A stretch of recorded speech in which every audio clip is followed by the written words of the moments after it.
போரும் அமைதியும். இதனாசிரியர் Leo Tolstoy.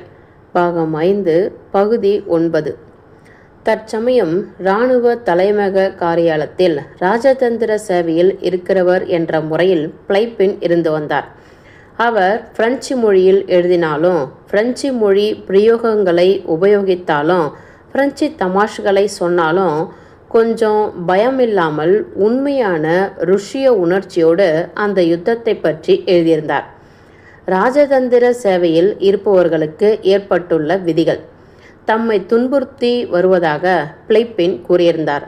இந்த இராணுவத்தில் செய்யப்படுகிற காரியங்களை எல்லாம் பற்றி தாம் தமது மனதில் சேர்ந்த கசப்புகளை எல்லாம் கொட்டுவதற்கு ஒரு நம்பிக்கையான நண்பராக இளவரசர் ஆண்ட்ரூ கிடைத்திருப்பதனால் அவர் மகிழ்ச்சி கொண்டிருப்பதாக அதில் சொல்லியிருந்தார். நமது மகா பிரகாசமான ஆஸ்டர்லிச் வெற்றி தினத்திலிருந்து எனது அன்புள்ள இளவரசரே, நான் தலைமை காரியாலயத்தை விட்டு நீங்கவில்லை. இது உமக்கு தெரியும். யுத்தத்தின் மீது நிச்சயமாக நான் பிரியத்தை வளர்த்து கொண்டிருக்கிறேன். அது எனக்கு நல்லதுதான். ஆனால் சென்ற 3 மாதங்களில் நான் கண்ட காட்சிகள் நம்ப முடியாதவைகளாக இருக்கின்றன. நான் முதலிலிருந்து ஆரம்பிக்கிறேன். மனித சமூகத்தின் எதிரி பிரஷ்யாவை தாக்கினார். பிரஷ்யர்கள் நமக்கு நம்பிக்கை உள்ள நேச நாட்டினர். அவர்கள் சென்ற 3 வருஷங்களில் 3 தடவைதான் நமக்கு துரோகம் செய்திருக்கிறார்கள். அவர்கள் கட்சியை நாம் ஆதரித்தோம். ஆனால் அந்த மனித சமூகத்தின் எதிரி நம்முடைய இனிமையான பேச்சுகளை கொஞ்சமும் கவனிக்காமல் அவருடைய முரட்டுத்தனமான மிருகத்தனமான வழியில் அந்த பிரஷ்யர்களை தாக்கினார். அவர்கள் நடத்தி கொண்டிருந்த இராணுவ அணிவகுப்பு காட்சியை கூட முடிவு பெறும்படி விடவில்லை. திடீரென்று பிரஷ்யாவின் கையை பற்றி 2 தடவை முறுக்கி அவர்களை துண்டு துண்டாக முறித்தெறிந்தது. பாட்ஸ்டாம் அரண்மனையில் அமர்ந்து கொண்டார். போனாபார்ட்டுக்கு பிரஷ்ய மன்னர் எழுதிய கடிதமாவது: என்னுடைய அரண்மனையில் உமக்கு பிடித்தமான முறையில் உம்மை நடத்தி வைக்க வேண்டும் என்பது எனது தீவிரமான ஆசை. அதை செய்து முடிப்பதற்காக சந்தர்ப்பங்கள் இடங்கொடுக்கிற அளவில் நான் எல்லா நடவடிக்கைகளையும் எடுத்துக்கொண்டேன். அதில் நான் வெற்றி பெறுவேனாக. பிரெஞ்சுக்காரர்களிடம் மிகுந்த மரியாதையுடன் நாங்கள் நடத்து கொண்டதாக பிரஷ்ய ஜெனரல்கள் தங்களை பெருமை பாராட்டி கொண்டு ஒரு தடவை கேட்ட உடனேயே தங்களுடைய ஆயுதங்களை கீழே வைத்து விட்டார்கள். கிளவ்காவ் என்ற இடத்தில் 10,000 வீரர்களுடன் இருந்த படைவீட்டின் தலைவர் தம்மை சரணடையும்படி கேட்டால் என்ன செய்ய வேண்டும் என்று பிரஷ்ய மன்னரை கேட்டு ஒரு கடிதம் எழுதியிருந்தார். இதையெல்லாம் உண்மைதான். போர்க்கால மனோபாவத்தை மேற்கொள்வதால் இந்த விஷயங்களை தீர்ந்துவிடலாம் என்று நினைத்திருந்தோம். ஆனால் நாம் யுத்தத்தில் வந்து மாட்டிக்கொண்டோம். அதுவும் இல்லாமல் அந்த யுத்தம் நமது எல்லைக்கே வந்துவிட்டது. அது பிரஷ்ய மன்னருடன் சேர்ந்து பிரஷ்ய மன்னருக்காக நடக்கும் யுத்தமாகும். ஒவ்வொரு காரியத்தையும் நாம் நன்றாக செய்து முடித்திருக்கிறோம். ஆனால் ஒரே ஒரு சிறு விஷயத்தில்தான் நமக்கு குறை. அதுதான் பிரதம சேனாதிபதி. சேனாதிபதி அவ்வளவு தூரம் வாலிபராய் இல்லாமல் இருந்திருந்தால் ஆஸ்டர்லிச்சில் நமக்கு கிடைத்த வெற்றி இன்னும் அதிக பலமானதாய் இருந்திருக்கும் என்று நினைத்தபடியால் சேனாதிபதி வேலைக்கு வயதானவர்களை தேட ஆரம்பித்தார்கள். பிராஜாரோஸ்கி என்பவரை பற்றியும் காமென்ஸ்கி என்பவரை பற்றியும் யோசித்த போது காமென்ஸ்கியே இருக்கட்டும் என்று தீர்மானித்தார்கள். சுவாரோ மாதிரி அவர் நம்மிடம் வந்தார். அவரை மகிழ்ச்சியும் வெற்றியும் கலந்து வரவேற்றோம். 4ஆம் தேதியன்று பீட்டர்ஸ்பர்க்கிலிருந்து முதலாவது தபால் தூதன் வந்து சேர்ந்தான். தபால்களையெல்லாம் எடுத்துக்கொண்டு ஃபீல்ட் மார்ஷல் அறைக்கு கொண்டு போனான். ஏனென்றால் ஒவ்வொன்றையும் தாமே செய்ய வேண்டும் என்று அவர் விரும்பினார். அந்த கடிதங்களை பிரித்து நமக்கான கடிதங்களை எடுத்துக்கொள்வதற்கு உதவி செய்வதற்காக என்னை அழைத்தார்கள். தமக்கு ஏதாவது கடிதம் வந்திருக்கிறதா என்பதை அறிவதற்காக ஃபீல்ட் மார்ஷல் ஆவலோடு பார்த்து கொண்டிருந்தார். நாங்கள் கடிதங்களை பிரித்தோம். ஆனால் அவருக்கு ஒரு கடிதம் கூட இல்லை. இதை கண்டு ஃபீல்டு மார்ஷல் மிகுந்த அதிருப்தியடைந்தார். தாமே இந்த கடிதங்களின் விலாசங்களை ஒவ்வொன்றாக நோக்கினார். அந்த சமயம் சக்கரவர்த்தியிடமிருந்து மோகன் டி என்பவருக்கும் இளவரசர் வி என்பவருக்கும் மற்றவர்களுக்கும் கடிதங்கள் வந்திருப்பதை பார்த்தார். உடனே அவர் தமது காட்டுத்தனமான கோபத்தில் மூழ்கினார். ஒவ்வொருவர் மீதும் ஒவ்வொன்றின் மீதும் கோபம் கொண்டிருந்தார். கடிதங்களை அப்படியே கைப்பற்றி அவைகளை திறந்தார். மற்றவர்களுக்கு சக்கரவர்த்தி எழுதிய கடிதங்களை திறந்து வாசித்தார். ஓ, என்னை அவர்கள் இப்படித்தான் நடத்துகிறார்களா? என் மீது அவர்களுக்கு நம்பிக்கை இல்லை. என்னை ஒரு கண் பார்த்து கொள்ளும்படி எழுதியிருக்கிறார். அப்படியானால் ரொம்ப சரி, நீங்கள் எப்படியும் போங்கள் என்று சொல்லிவிட்டு பின்கண்ட பிரசித்தி பெற்ற தினசரி உத்தரவை ஜெனரல் பெனிக்சென்னுக்கு எழுதினார். நான் காயமடைந்திருக்கிறேன். அதனால் நான் சவாரி செய்ய முடியாது. ஆகவே இராணுவத்தை நடத்தவும் முடியாது. நீங்கள் புல்டூஸ்க் என்ற இடத்திற்கு முற்றிலும் முறியடிக்கப்பட்ட இராணுவத்தை கொண்டு வந்தீர்கள். அது இங்கே நிராதரவாய் இருக்கிறது. இராணுவத்திற்கு வேண்டிய விறகுகளோ குதிரை தீனிகளோ இல்லாமல் கஷ்டப்படுகிறார்கள். இதற்கு ஏதாவது செய்தாக வேண்டும். கோமகன் பக்ஸ் அவுடன் என்பவரிடம் நேற்று நீர் அறிக்கை இட்டபடி நமது எல்லைப்புறத்திற்கு பின்வாங்குவதை பற்றி நீர் யோசிக்க வேண்டும். இன்றே நீர் அதை செய்யும். சக்கரவர்த்திக்கு அவர் பின்வருமாறு எழுதினார். நான் சவாரி செய்து கொண்டே இருந்ததனால் என்னால் இனி குதிரையில் ஏற முடியாதபடி ஆசனத்தில் புண்கள் ஏற்பட்டிருக்கிறபடியால் இவ்வளவு பிரம்மாண்டமான இராணுவத்தை நிர்வகிக்க முடியாதவனாக இருக்கிறேன். ஆகவே எனக்கு அடுத்தபடியாக உள்ள கோமகன் பக்ஸ் அவுடனிடம் எனது பொறுப்பை ஒப்படைத்திருக்கிறேன். எனது பரிவாரம் முழுவதையும் பரிவாரத்தை சேர்ந்த மற்றவர்களையும் அவருக்கு அனுப்பிவிட்டேன். இராணுவத்திற்கு உணவு பஞ்சமிருப்பதாக தோன்றியதனால் பிரஷ்யாவிற்குள் இன்னும் அதிகமாக நுழையும்படி சொல்லியிருக்கிறேன். ஏனெனில் ஒரு வேளைக்கு வேண்டிய ரொட்டி தான் இருக்கிறது. சில பட்டாளங்களில் அதுவும் கிடையாது என்று டிவிஷன் கமாண்டர்களான ஆஸ்டர்மேனும் செட்மரேஜியும் சொல்லியிருக்கிறார்கள். விவசாயிகளிடம் இருந்தவைகளை எல்லாம் வாங்கி சாப்பிட்டாகி விட்டது. ஆஸ்ட்ரேலிங்கா என்ற இடத்தில் உள்ள ஆஸ்பத்திரியில் நான் குணமாகும் வரையில் தங்கியிருப்பேன். நமது இராணுவ கூடாரங்கள் இல்லாமல் இப்பொழுது இருப்பது போலவே இன்னும் 2 வாரங்கள் இருக்குமானால் அடுத்த இலையுதிர் காலத்திற்குள்ளாக அந்த இராணுவத்தில் சரீர சௌக்கியம் உள்ளவர்கள் ஒருவர் கூட இருக்க மாட்டார்கள் என்பதை பணிவுடன் தெரிவித்துக் கொள்கிறேன்.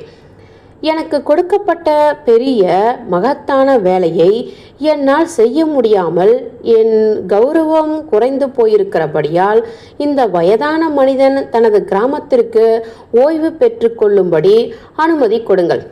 உங்களுடைய அந்த மகத்தான கருணை உள்ள அனுமதியை எதிர்பார்த்து கொண்டு நான் ஆஸ்பத்திரியில் இருப்பேன்.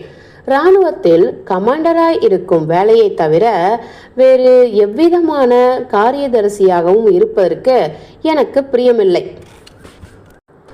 இந்த இராணுவத்திலிருந்து நான் விலகி கொள்ளுவதால் சிறிது கூட எந்தவிதமான சலனமும் ஏற்படாது. ஒரு குருடன் அதை விட்டு விலகி கொள்கிறான், அவ்வளவுதான். என்னை போல் ருஷ்யாவில் ஆயிரக்கணக்கான பேர்கள் இருக்கிறார்கள். சக்கரவர்த்தியிடம் அந்த ஃபீல்டு மார்ஷலுக்கு கோபம் ஏற்பட்டது. அதனால் நம் எல்லோரையும் அவர் தண்டிக்கிறார். அது நியாயம்தானே? இதுதான் முதலாவது நடவடிக்கை. இவற்றிற்கு பின்னால் நடந்தவைகள் எல்லாம் இயற்கையாகவே மிகுந்த சுவாரஸ்யமாகவும் வேடிக்கையாகவும் இருக்கின்றன. அந்த ஃபீல்டு மார்ஷல் அதை விட்டு போன பின்பு எதிரி தமது பார்வைக்கு தோன்றினான். ஆகவே நாம் யுத்தம் ஆரம்பிக்க வேண்டியதாயிற்று. பதவியில் மூத்தவர் என்பதனால் பாக்ஸ் அவுடன் சேனாதிபதியானார். ஆனால் ஜெனரல் பெனிக்சென்னுக்கு இது புரியவில்லை. அவரும் அவருடைய படைகளுமே எதிரிக்கு பக்கத்தில் இருந்தபடியால் ஒரு யுத்தத்தில் கலந்து கொள்ளக்கூடிய சந்தர்ப்பத்தினால் கிடைக்கக்கூடிய அனுகூலங்களை அனுபவிக்க விரும்பினார். ஆகவே அவர் அம்மாதி செய்தார். இந்த சண்டைதான் புல்டூஸ்க் என்ற இடத்தில் ஏற்பட்டது. இதைதான் பெரிய வெற்றியாக கருதுகிறார்கள். ஆனால் என்னுடைய அபிப்பிராயத்தில் அந்த மாதிரி எதுவும் இல்லை. ஒரு யுத்தம் வெற்றி பெற்றதா அல்லது தோல்வியுற்றதா என்பதை தீர்மானிப்பதில் சிவிலியன் ஆகிய நாங்கள் ஒரு விசித்திரமான வழியை பின்பற்றுகிறோம் என்பது உமக்கு தெரியும். ஒரு போராட்டம் நடந்து முடிந்த பின்பு எந்த கட்சி பின்வாங்க போகிறதோ அதுதான் அந்த போராட்டத்தில் தோல்வியுற்றதென்று நாங்கள் சொல்கிறோம். அந்த விதிப்படி பார்த்தால் புல்டூஸ்க் என்ற இடத்தில் நடந்த போராட்டத்தில் நாம் தான் தோல்வியுற்றோம். சுருக்கமாக சொன்னால் அந்த போராட்டத்திற்கு பின்னால் நாம் பின்வாங்கி விட்டோம். ஆனால் வெற்றி பெற்று விட்டதாக ஒரு செய்தியை தூதரிடம் கொடுத்து பீட்டர்ஸ்பர்க்குக்கு அனுப்பினோம். இந்த செய்தியை பார்த்ததும் தமக்கு சேனாதிபதி பதவி இந்த வெற்றிக்காக கிடைக்கும் என்று ஜெனரல் பெனிக்சன் நம்பினார். ஆகவே தமது பதவியை ஜெனரல் பாக்சோடனிடம் கொடுக்கவில்லை. இந்த இடைக்காலத்தில் மிகுந்த சுவாரஸ்யமான சில சூழ்ச்சிகள் ஆரம்பமாயின. எதிரியை எப்படி தாக்குவது அல்லது எதிரியின் தாக்குதலில் இருந்து எப்படி விலகுவது என்பது நமது நோக்கமாக முன்னால் இருந்தது. இப்பொழுது அந்த நோக்கமில்லை. அதற்கு பதிலாக ஜெனரல் பாக்சவுடனை பதவியில் மூத்தவர் என்ற காரணத்தினால் சேனாதிபதியாக வருவோரை எப்படி தடுப்பது என்பது நமது நோக்கமாக மாறிற்று. இந்த கொள்கையை மிகுந்த உற்சாகத்தோடு நடத்தி வந்தபடியால் ஒவ்வொரு கடக்க முடியாத நதியையும் நாம் கடந்த பின்பு எதிரிக்கும் நமக்கும் மத்தியில் உள்ள பாலங்களை நாம் கொளுத்திவிட்டோம். அதனால் எதிரி ஆற்றை கடக்க முடியாமல் போயிற்று. ஆனால் இச்சமயம் எதிரி என்பது போனோபார்ட் அல்ல, ஜெனரல் பாக்சோடனே எதிரியாகும். இம்மாதிரி செய்வதனால் ஜெனரல் பாக்சோடனை எதிரி இராணுவம் தாக்கி கைப்பற்ற முடியும். பாக்சோடன் நம்மை பின்தொடர்ந்தார். ஆனால் நாம் பாலத்தை கொளுத்திவிட்டோம். அவர் பாலத்தை கடந்து நமது பக்கம் வருவதற்குள்ளாக நாம் மீண்டும் அதை கடந்தோம். கடைசியாக பாக்சோடன் நம்மை நெருங்கி பிடித்து கொண்டார். 2 ஜெனரல்களும் கோபமாக சந்தித்தார்கள். பாக்சோடன் பெனிக்சனை சண்டைக்கு அழைத்தார். பெனிக்சனுக்கு காக்காவளிப்பு ஏற்பட்டது. இம்மாதிரியான ஒரு நெருக்கடியான சமயத்தில் புல்டூஸ்க் வெற்றியை பற்றி பீட்டர்ஸ்பர்க்குக்கு செய்தியை கொண்டு போன தூதன் திரும்பி வந்தான். அவன் சேனாதிபதியின் நியமனத்தை பற்றிய உத்தரவை கொண்டு வந்தான். பாக்சோடனை இப்பொழுது நாம் தோற்கடித்தாகி விட்டது. ஆகவே 2வது எதிரியான போனோபார்ட் மீது நமது கவனத்தை திருப்பலாம். ஆனால் அந்த சமயத்தில் 3வது எதிரி ஒருவன் நமது முன்னால் தோன்றினான். அவர்கள்தான் நமது பிரதான ருஷ்ய சிப்பாய்களாகும்.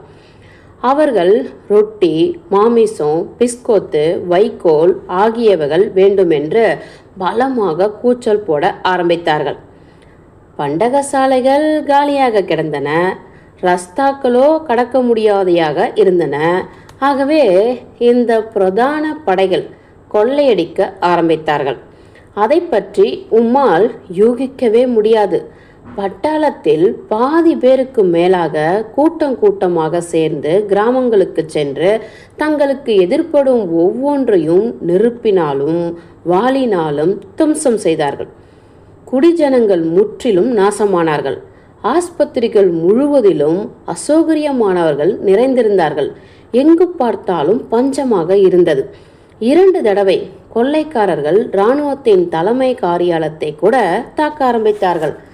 அவர்களை கலைத்து விரட்டுவதற்கு சேனாதிபதி ஒரு பட்டாளத்தை அழைக்க வேண்டியதாயிற்று.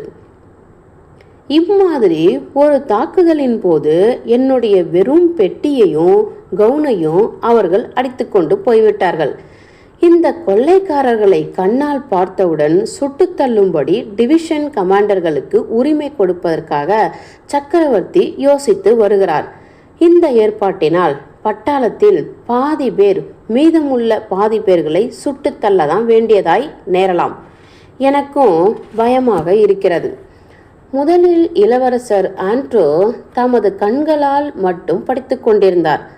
சிறிது படித்த பின்பு பிளைப்பெண் எழுதுவதை எவ்வளவு தூரம் நம்ப முடியும் என்பதை அவர் அறிவார்.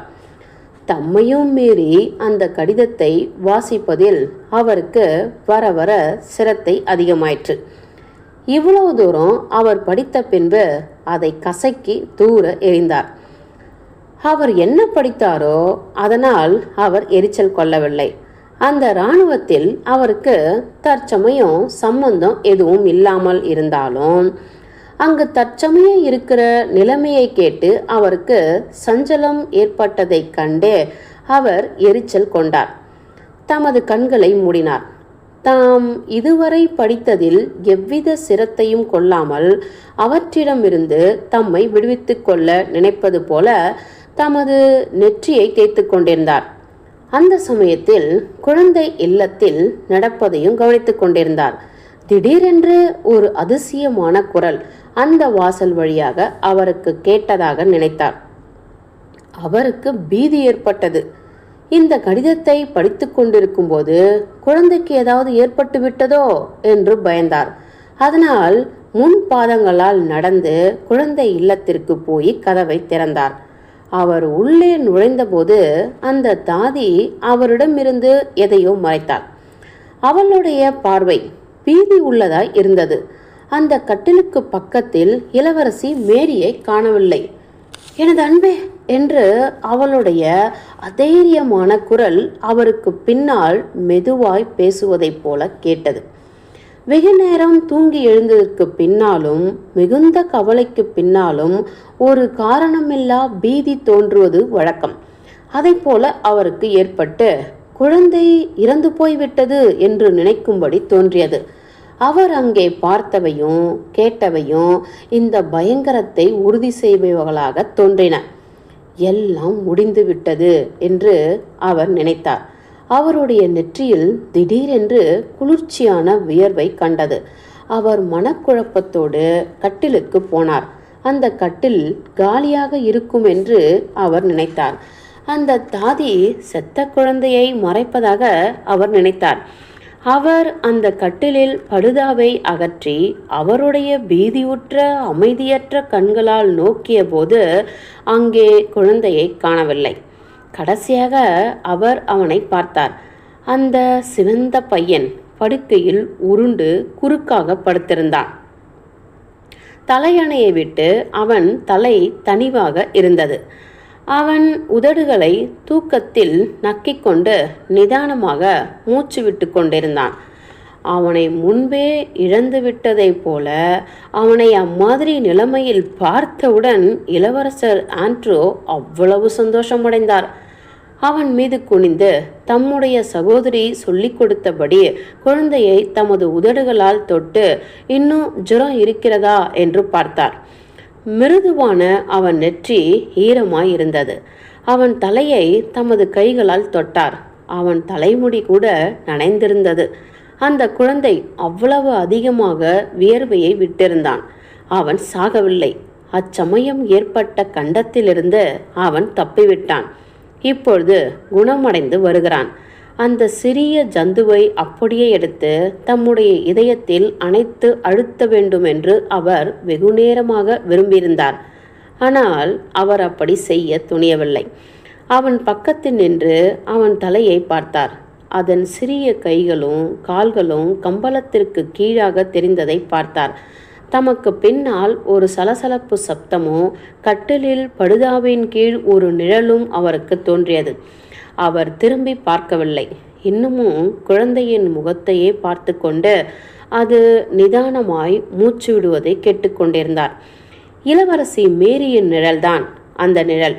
சப்தம் இல்லாத நடையில் அவள் கட்டிலுக்கு வந்து படுதாவை தூக்கி அந்த படுதாவை தனக்கு பின்பாக்கமாக தொங்கவிட்டாள். அவளை பார்க்காமலேயே அவள்தான் என்பதை இளவரசர் ஆண்ட்ரூ அறிந்து தமது கையை நீட்டினாள். அவள் அந்த கையை அழுத்தினாள். அவன் வியர்த்திருக்கிறான் என்றார் இளவரசர் ஆண்ட்ரூ. அதை உமக்கு சொல்வதற்காக தான் நான் வந்து கொண்டிருந்தேன். தமது தூக்கத்தில் குழந்தை கொஞ்சம் அசைந்து புன்முறுவல் காட்டியது. தன் நெற்றியை தலையணையில் தேய்த்தது. இளவரசர் ஆண்ட்ரூ தமது சகோதரியை பார்த்தார். அந்த மங்கலான படுதாவை நிழலில் அவளுடைய பிரகாசமான கண்கள் வழக்கத்திற்கு அதிகமாக பிரகாசித்தன. அவளுடைய கண்களில் மகிழ்ச்சி கண்ணீர் ததும்பிக் கொண்டிருந்தது. தன் சகோதரர் மீது சாய்ந்து அவரை முத்தமிட்டாள். அந்த கட்டிலின் படுதாவை லேசாக பிடித்து கொண்டாள். சப்தம் போடக்கூடாது என்பதை ஒருவருக்கொருவர் சமிக்கையால் எச்சரிக்கை செய்து கொண்டிருந்தார்கள். இன்னமும் அந்த படுதாவுக்கு உள்ளாக உள்ள மங்கலான வெளிச்சத்திலேயே அவர்கள் அசையாமல் நின்றார்கள். உலகத்தில் உள்ள எல்லாவற்றையும் விட்டு பிரிந்து அந்த மூவரும் தனிமையாக இருந்தார்கள். அந்த தனிமையிலிருந்து அவர்கள் இருவரும் போக விரும்பாதது போல தோன்றினார்கள். முதலில் அதை விட்டு புறப்பட்டவர் இளவரசர் ஆண்ட்ரூ. கட்டில் படுதாவின் மஸ்லின் துணியில் தமது தலைமுடி உரச அந்த இடத்தை விட்டு வெளியே வந்தார். இப்பொழுது எனக்கு இது ஒன்றுதான் விடுபட்டிருக்கிறது என்று பெருமூச்சோடு சொன்னார். பகுதி 9 முடிந்தது. போர்